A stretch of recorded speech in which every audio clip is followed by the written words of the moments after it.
semuanya, apa kabar kalian malam ini dan semoga sehat selalu ya. Malam ini kita akan membahas sebuah kisah yang awalnya terlihat biasa saja tapi berubah menjadi kisah paling mengerikan di Inggris. Seorang gadis 16 tahun hilang hanya beberapa menit dari rumahnya sendiri. Tidak ada teriakan, tidak ada saksi, tidak ada jejak, seolah malam itu dia benar-benar lenyap begitu saja. Yang lebih paling mengerikan, pelaku ternyata tinggal sangat dekat dari rumah korban. Tetangga biasa, pria yang mungkin setiap hari lewat tanpa dicurigai siapapun.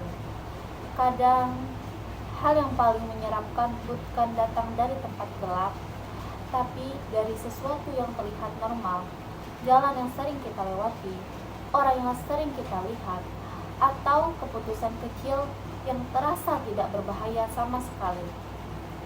Dan malam ini aku akan membawa kalian masuk ke salah satu kasus pembunuhan yang paling mengerikan di Inggris. Kasus yang membuat satu kota ketakutan, kasus yang selama berbulan-bulan terasa seperti misteri tanpa jawaban, dan kasus yang akhirnya terpecahkan lewat detail kecil yang nyaris tidak diperhatikan siapapun. Jadi sebelum mulai, pastikan kalian sendirian dan lampu boleh dimatikan, volume boleh dikecilkan, tapi jangan sampai lengah.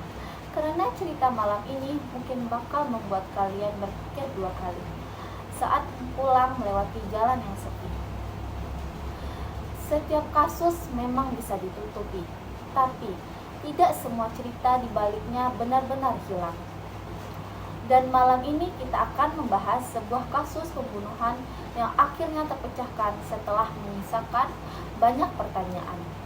Jadi kisah ini bermula di Inggris sekitar tahun 2000-an. Di sebuah kota bernama Leeds hidup seorang remaja perempuan berusia 16 tahun bernama Liana Tiernan. Liana ini bukan anak aneh-aneh, justru sebaliknya dia dikenal sebagai anak yang ceria, ramah, mudah bergaul, dan aktif. Sejak kecil dia sering ikut kegiatan gereja bersama neneknya. Walaupun orang tuanya sudah berpisah, hubungan Liana dengan ayahnya tetap baik saja. Dia tinggal bersama ibunya, kakaknya Michelle, serta kakek dan neneknya di daerah Bramley. Di sekolahnya Westleigh High School, Lena juga dikenal sebagai anak yang punya banyak teman. Salah satu yang paling dekat adalah Sarah Whitehouse, sahabatnya yang sudah seperti saudara sendiri, dan mungkin karena itulah kasus ini terasa jauh lebih menyeramkan. Karena Lena terlihat seperti remaja biasa, punya keluarga, punya teman, punya kehidupan yang normal. Tidak ada yang menyangka hidupnya akan berakhir dengan cara seperti ini. Hari terakhir Lena semua bermula di hari Minggu 26 November 2000. Hari itu Liana dan Sarah pergi ke pusat kota Leeds untuk belanja perlengkapan Natal. Mereka berangkat naik bus bersama seperti biasa. Harinya berjalan normal, mereka belanja, ngobrol, ketawa seperti dua sahabat pada umumnya. Dan tidak ada satupun orang yang sadar bahwa hari itu akan jadi hari terakhir Lena terlihat hidup. Menjelang sore, sekitar pukul 16.50, mereka kembali ke daerah tempat tinggal mereka. Lena sempat mampir ke rumah Sarah sebentar, lalu sekitar jam 5 sore dia pamit pulang. Dan disinilah semuanya berubah. Sarah mengantar Lena sampai ke sebuah jalur sapa bernama Hagley Gill. Adalah jalan pintas menuju rumah Lena, tapi jalur itu cukup sepi. Di kanan kirinya dipenuhi pepohonan dan hutan kecil. Kalau hari mulai gelap, tempat itu hampir tidak dilewati siapapun. Lampunya minim, jalannya sunyi, dan suara langkah kaki bisa terdengar jelas di tengah sepinya jalan. Jujur, ini tipe tempat yang bahkan kalau dilewati sendirian saja sudah terasa tidak nyaman. Tapi karena itu jalan tercepat menuju rumah, Lena tetap memilih lewat sana karena dia sudah janji ke ibunya tidak akan pulang malam. Sebelum berpisah, Sarah dan Lena sempat mengobrol sebentar. Hal kecil yang waktu itu mungkin terasa biasa saja. Sarah bahkan masih sempat melihat Lena berjalan menjauh, pelan-pelan sampai akhirnya hilang dari pandangannya. Dan ternyata itu jadi terakhir kalinya Lena terlihat hidup. Beberapa waktu setelah itu, Sarah coba hubungi rumah Lian buat ngecek apakah sahabatnya udah sampai rumah dengan selamat atau belum. Tapi yang angkat telepon malah ibunya Lian. Ibu Lian bilang, dia belum pulang. Begitu dengar itu, Sarah langsung kaget dan panik. Terus jawab cepat, Tante, tadi dia juga udah berangkat sekitar setengah jam yang lalu. Padahal kalau dihitung dari Holy Gill ke rumah Lian itu biasanya cuma butuh sekitar 15 menit aja. Dari itu Sarah mulai ngerasa ada yang gak beres. Dia coba telepon HP Lian lagi, tapi tetap gak diangkat, cuman bunyi doang. Dicoba lagi berkali-kali, hasilnya tetap sama.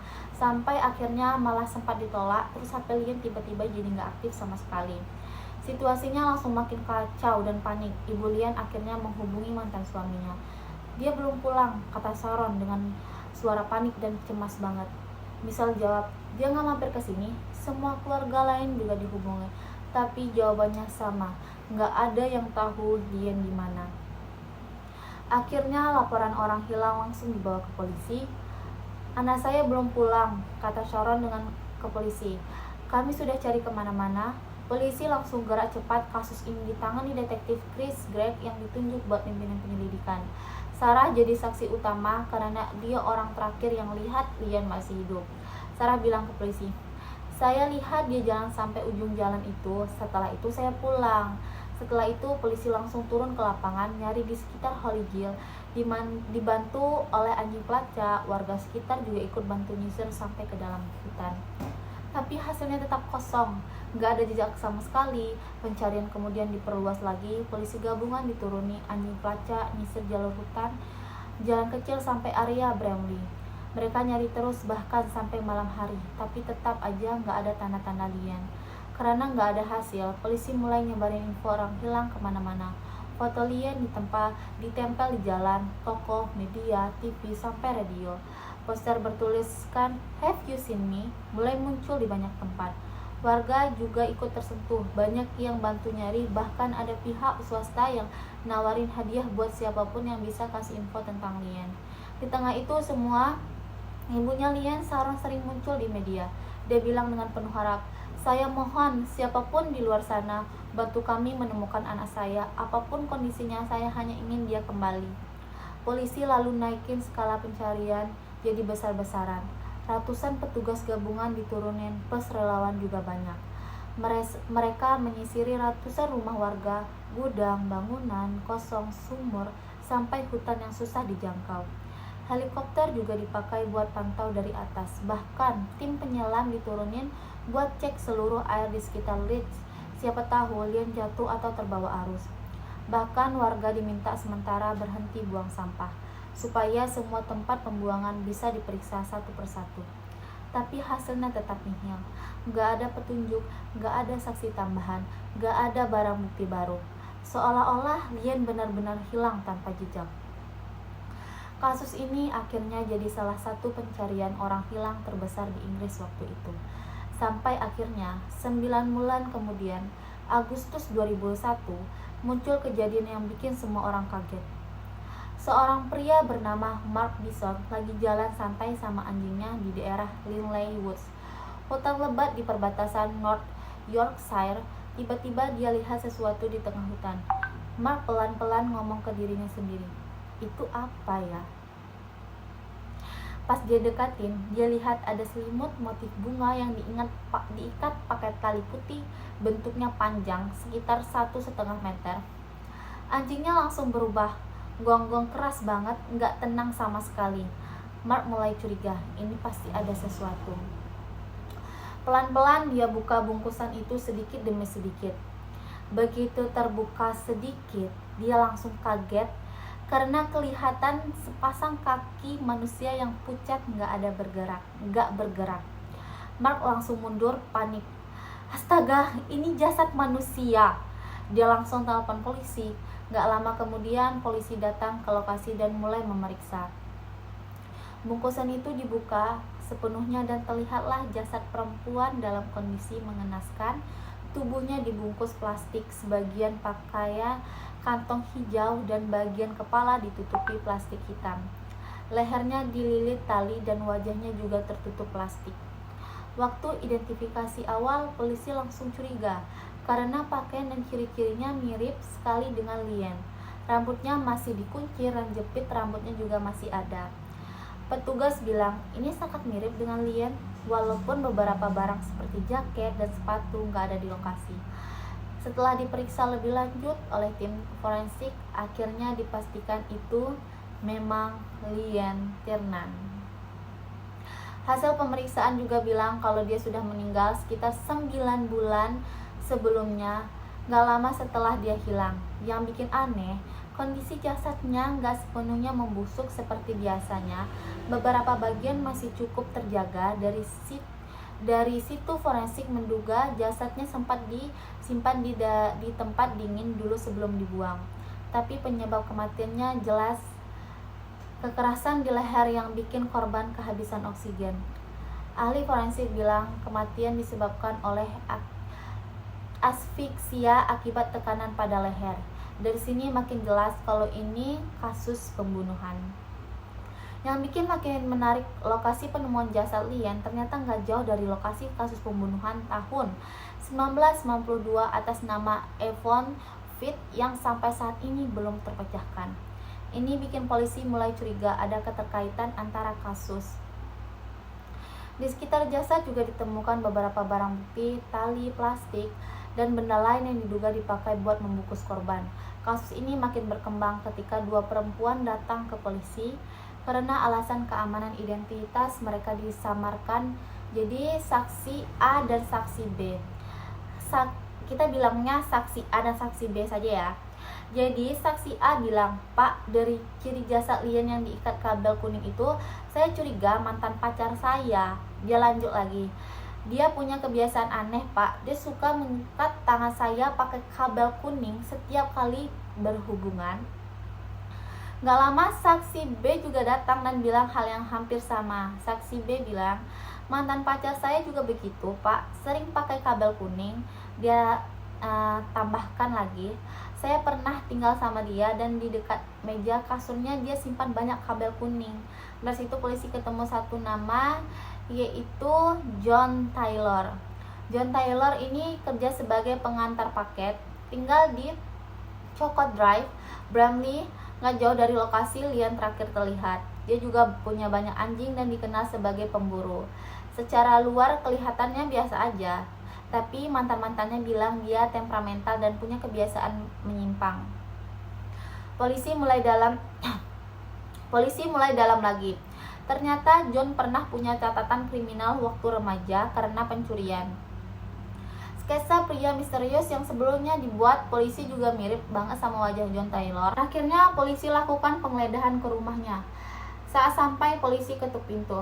"Pak John Taylor?" John jawab, "Ya, saya sendiri. Ada apa ya?" Polisi bilang, "Kami dapat laporan Anda diduga terlibat dalam kasus hilangnya Lian Tiernan." John langsung marah dan bantah keras.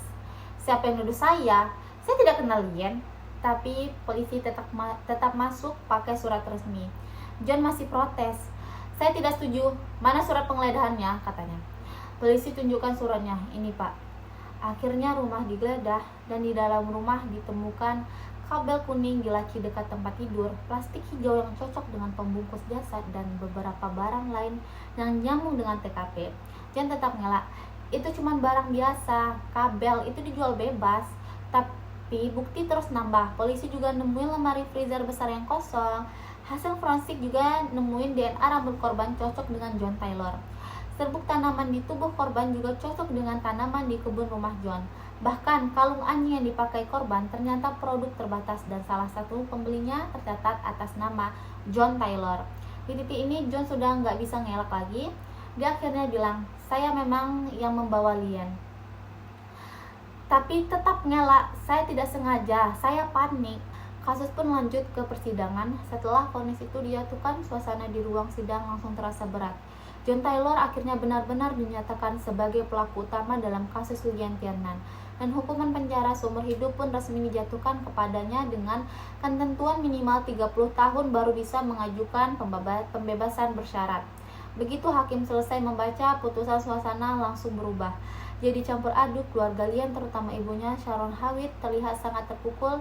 Dia sempat berkata dengan suara gemetar, "Saya tidak pernah akan merasa ini cukup. Apapun hukumannya tidak akan bisa mengembalikan anak saya."